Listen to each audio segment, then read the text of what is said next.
missions abroad, is that likely to make an impact for Pakistan's dwindling foreign exchange reserves? You're being joined by Dr. Jamil Ahmed Khan, who is a former Pakistani ambassador to the United Arab Emirates and who's also a senior analyst at this moment. Doctor, thank you very much indeed, Ambassador, for joining us on this broadcast and WION. The question that I want to ask you is, there is this austerity committee that has made recommendations that Pakistan, to address some of its dwindling foreign exchange reserves, should cut down the cost of its missions abroad. Do you think this is likely to have any kind of an impact in addressing the foreign exchange crisis within Pakistan?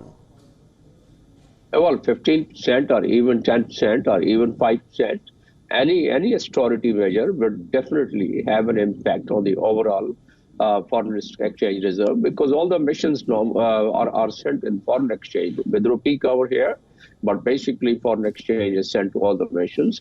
And wherever foreign exchange are involved, and even within the domestic expenditure, the government now is the stage that they should, and they are, doing that austerity measures, and they should, as a matter of fact. And 15%, I've been in about 5 different embassies myself as a head of mission, so I know that it's very conveniently, it's possible without compromising the operational work. And some of the missions, definitely, once I was ambassador of Pakistan to Libya, I had the concurrent accreditation of Malta, Burkina Faso, and Togo. So 3 other countries I was looking after, but there wasn't any problem. We were giving all the services which are required. We're maintaining our bilateral relations to those respective countries. We didn't have any issue. So likewise, if 15% is curtailed, and under these circumstances, when the Pakistan economy is quite vulnerable to the domestic as well as to the global shocks, see what's happening around the globe, how the inflation is going on, see how in UK the strikes are still in progress, how the frustration is seen and witnessed in so many countries. So Pakistan definitely is more impacted because Pakistan is under debt. There is no doubt in it. Pakistan is facing this challenge. Again, there is no denying of the fact that we are having an external debt of about $130 billion.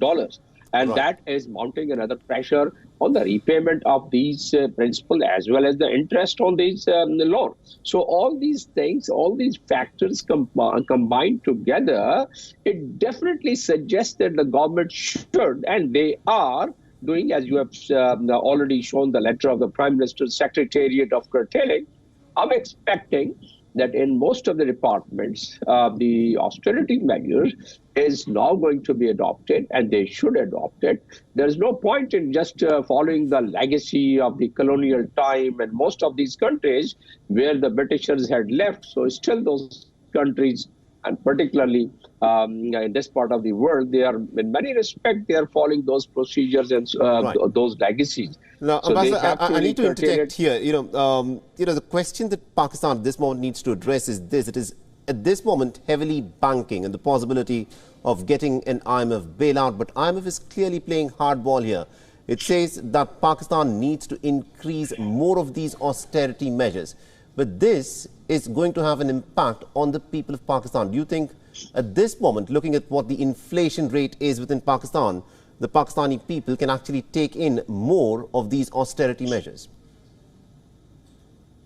No, but again, there is no denial of the fact that about 30% Pakistani people are below the poverty line, and they would be the hard-hit people. But at the same time, during the negotiation, what we've been monitoring, the government negotiated with IMF that the the privileged people or the marginalized people, they should be given subsidies. So therefore, about 300 units of the electricity, and like was the Benazir income support, which is a safety net, the welfare aspect of addressing the people who are marginalized. So some of these measures are being taken, but in countries like ours and so many other countries, indirect taxes burden, that definitely brings so much of mounting pressure on the poor strata of the society. That's no denying of the fact, and we are going to, in coming days, we are going to have a mini budget through an ordinance, and in that IMF has already recommended 170 billion rupees